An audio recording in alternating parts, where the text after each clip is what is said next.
Kung lahat ng sinabi sa'yo tungkol sa lugar, mali kung saan dapat matulog ang iyong sanggol. Hindi delikado o irresponsable.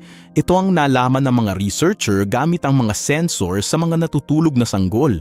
At iyong mismo ang walang nagsasalita, katawan ng isang sanggol na inilagay ng mag-isa sa isang kuna, hindi basta-basta nakakaramdam ng pag-iisa. Nagsisimula na itong malfunction, pagbaba ng pagkakaiba-iba ng tibok ng puso, nagiging hindi regular ang paghinga, cortisol, ang hormone ng stress, pagtaas sa isang sanggol habang natutulog ng mahimbing. At sa sandaling mailagay ang sanggol na ito malapit sa isang nasa hustong gulang, sinong nag-aalaga sa kanya? Nagiging matatag na ang lahat, parang pinindot natin ng isang switch. Kaya bakit ito nangyayari? Anong nangyari? Eksakto sa utak at katawan ng isang sanggol upang ang iyong pisikal na presensya. Hindi lang basta nakakagaan ng loob, ngunit biolohikal na kailangan. Yun mismo ang ating tatalakayin ngayon. At maniwala ka sa akin, sa dulo ng video na ito, hindi mo na mapapanood matulog ang iyong sanggol. Sa parehong parahan, maaari ka ring makaramdam ng kaunting pagkakasala ng paglalagay sa kanila ng mag-isa sa duyang iyon. Pero narito ang nakakadulak. Hindi lang ito tungkol sa pagtulog, ito ay usapin ng kaligtasan, ng ebolusyon at ng gayong sinaunang sistemang biolohikal. Napakalakas kaya kasalukuyang tumatakbo ito sa background. Katabi niyong sanggoy. Tuwing gabi magsimula tayo sa simula. Kapag ipinanganak ang isang sanggol, ang utak nito ay, at ang ibig kong sabihin, ay literal na hindi natapos nung ipinanganak, ang utak ng isang sanggol ay nasa 25% pa lamang ang nabubuo. Kumpara sa isa anak na babae, na kayang maglakad sa loob ng ilang oras pagkapanganak o sa isang dolphin na kayang lumangoy agad. Mga sanggol na tao, halos wala silang kakayahang gawin ang anumang bagay ng mag-isa at hindi yun isang deperektur. Iyan talaga ang estratehiya. Sa 1,000,000 taon ng ebolusyon ay nagresulta sa isang kinalkulang kompromiso. Sa halip na manganak ng isang sanggol na may isang utak lamang, ganap na binuo na mangangailangan ng isang bunggo na ganito kalaki na imposibleng manganat. Ang mga tao ay umunlad upang manganak ng maaga at kumpletong pagunlad ng utak sa labas ng sinapupunan. May pangalan pa nga mga siyentipiko para dito, ang ika-4 na trimester at sa ika-4 na quaternary. Ang sanggol ay hindi pa handang mag-isa, hindi naman. Pero narito ang talagang nagiging kawiwiwili. Ang sistema ng nerbiyos ng sanggol ay literal na idinesenyo para magamit mo bilang regulator, panlabas na tibok ng puso. Ang iyong bilis ng paghinya, temperatura ng iyong katawan, ang iyong amoy, hindi lamang ito mga elementong nagbibigay ng kapanatagan. Ito ang mga input signal na ibinibigay ng utak. Preterm na sanggol, ginagamit para i-calibrate ang sarili. Parang bagong install na OS na kailangang i-synchronize sa one server. Ikaw ang server na ipo. Ang walang connection na ito, ang sistema ay lumilika ng mga error at isa sa mga pinakamahinang sandali para lumitaw ang mga error na ito. Eksaktong habang natutulog ito, karamihan sa atin ay nahubog na ng mga libro, mga pediatrisan. Ang pamilyang may mabuting hangarin, maniwala na ang layunin ay ang sanggol ay natutulog ng mag-isa. Sa sarili ng duyan, sa sarili niyang kwarto sa lalong madaling panahon. Ngunit ang hindi napapansin ng karamihan sa mga magulang, ganyan ang itsura nito. Laga ang transisyon na ito mula sa pananaw niyang sanggol.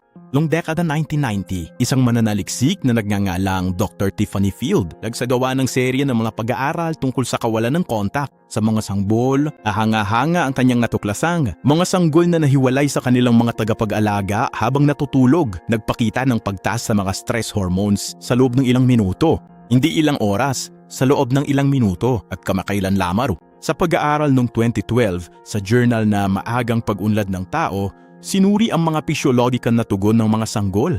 Natutulog ng mag-isa versus natutulog malapit sa matanda. Ang mga resulta noong sila ay natulog ng mag-isa. Dumaan ang mga sanggol mas maraming oras ng malaki sa isang estado ng mas mataas na autonomous na paggising. Balinaw, laging alerto ang kanilang katawan na kahit tulog. Ang nakakagulat, di sila umiiyak, hindi pa sila mukhang nahihirapan mula sa labas. Mukhang normal naman ang tulog nila. Pero sa loob, ibang-iba ang kwento ng kanilang biyolohiya. At babaguhin niya ng lahat kapag nagsimula kang mag-isip sa kung ano ang dapat gawin ng pagtulog para sa utak. Nasa pag-unlad, dahil tulog para sa isang sanggol. Hindi lang ito basta pahinga. Ito ang lugar ng pagbuo ng utak. Habang natutulog, inagsasama-sama ng utak ang mga bagong alaala. Pinuputol nito ang mga hindi kinakailangang koneksyon sa neural. Binabahan nito ang katawan ng mga growth hormone. Nag-aayos ito ng tissue, pinalalakas ang immune system, at mas bumubuti ang takbo nito.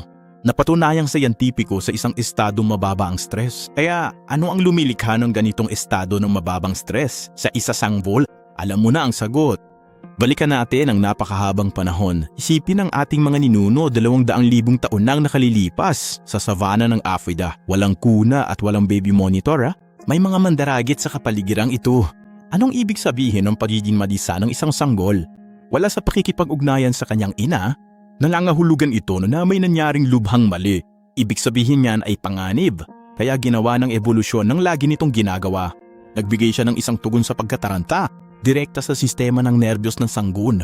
Ang pagiging mag-isa ay katumbas ng isang banta. Ang pagkawalay sa nasa hustong gulong na nag-aalaga sa kanya ay katumbas ng isang emergency. Ito ang tinatawag na sistema ng paghahanap ng kalapitan, isa sa mga mekanismo ng kaligtasan.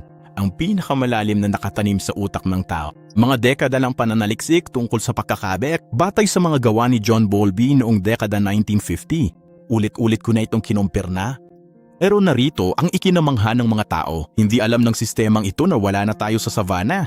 Hindi niya alam na nakatira ka sa isang ligtas na apartment. Noong 2025, hindi niya alam na ang kuna ay may taas na 1 metro. Hindi niya alam na babalik ka pa sa loob ng 2 oras. Ang alam lang niya ay umalis na ang matanda.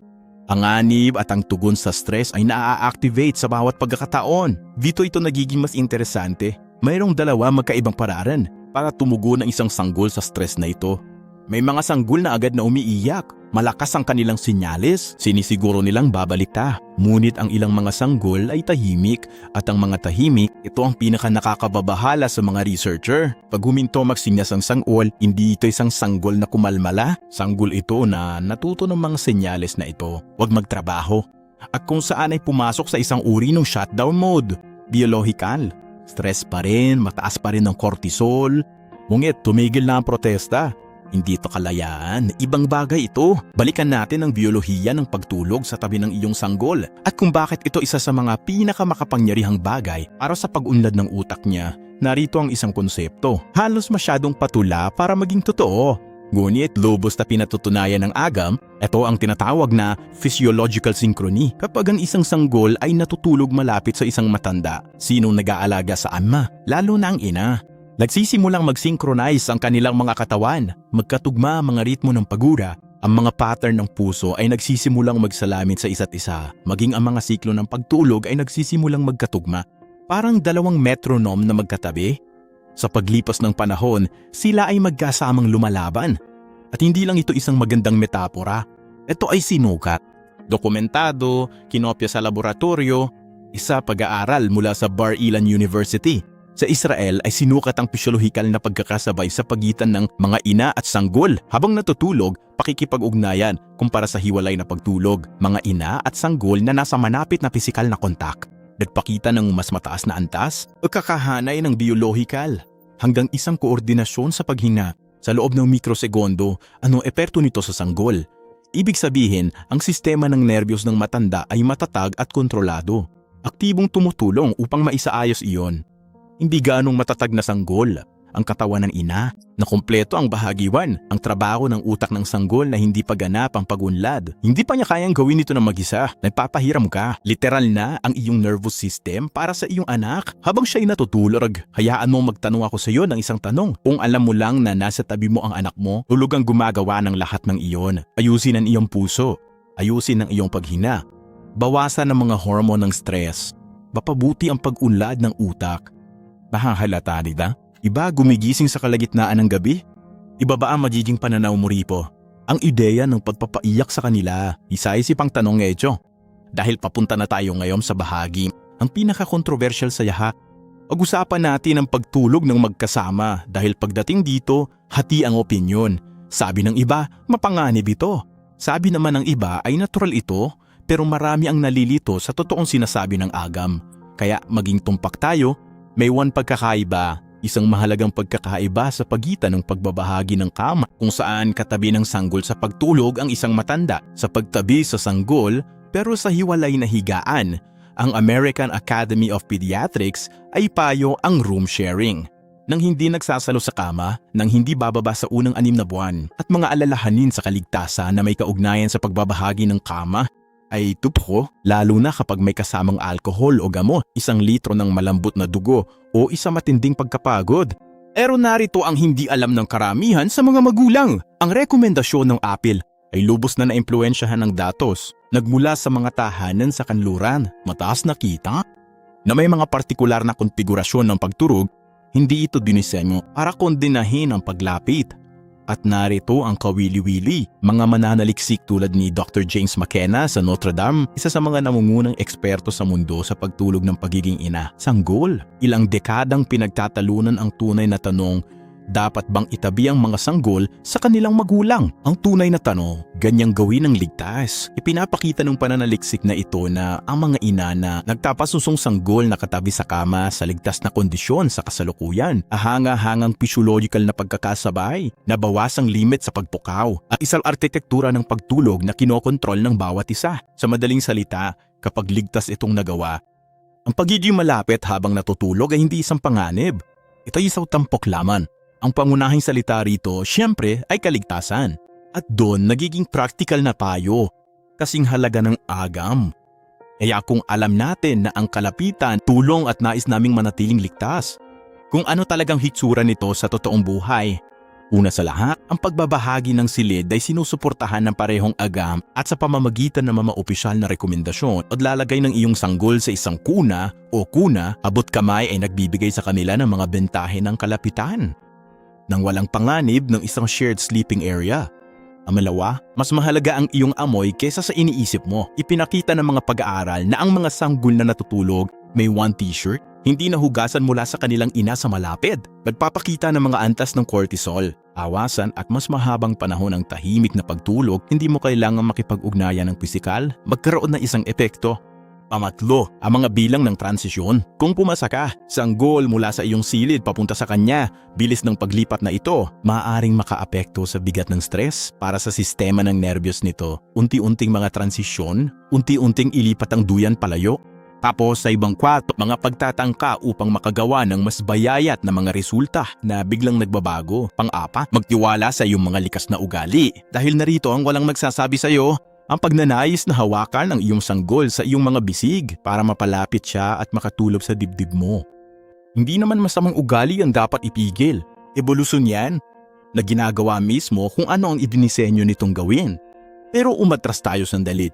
Dahil lahat ng iyon, biyolohiya, evolusyon at pagkakasabay ng sistemang nerbyosos, tumuturo sa isang bagay na mas malaki.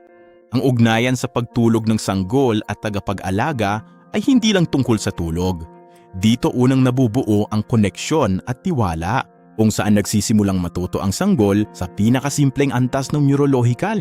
Ligtas man o hindi ang mundo, John Bowlby, na ang teorya ng pagkakabit ay nabanggit kanina. Naniniwala na ang kalidad ng relasyon, maagang ugnayan ng tagapag-alaga at sanggol ay humuhubog ng tuloy-tuloy at sa istruktura kung paano tinitingnan ng tao ang sarili at ang iba sa kanyang buhay. Isa sa mga pinakamahinang sandali. Ang pinakamahalagang aspeto ng ugnayang ito, tulog na. Sa pagtulog, ang bata ang pinakaumaasa at mahina, ang taong kailangang hudyat na may kasama. At kapag ang signal na ito ay palaging naroroon, malinaw ang pananaliksik, ang mga bata ay nagkakaroon ng mas ligtas na pagkakabit. Isa, mas mataas na emosyonal na katatagan. Isa, pinahusay na kakayahang kontrolin ang sarili sa kalaunan. Kaya kapag nagising ka ng 2:00 ng madaling araw, kapag hawak mo ang iyong sanggol laban sa iyong, kapag nakahiga ka sa dilim at nakikinig sa kanila, umihinga, hindi ka lang basta dumadaan sa gabi, umubuo ka ng isang utak. Nabubuhay tayo sa isang kultura, halos nahuhumaling sa kalayaan ng mga sanggol, magsasanay sa pagtulog, nakakapagpakalma sa sarili, tulog buong gabi ha. Hindi ko sinasabing masama ang mga bagay na ito no, dahil iba-iba ang bawat pamilya at sitwasyon. Pero nandito ako para sabihin ito sa'yo, hindi dinisenyo ang iyong sanggol para matulog ng mag-isa. Ang pananabik na ito na meron sila para sa iyong init, para sa iyong amoy, iyong tibok ng tuso. Hindi ito adiksyon. Hindi ito manipulasyon. Ito ay biyolohiya. Evolusyon ito. At ngayon, agaham na naman. Huwag kalimutang mag-subscribe sa aking YouTube channel para makatuklas ng mas marami pang nilalaman na tulad nito.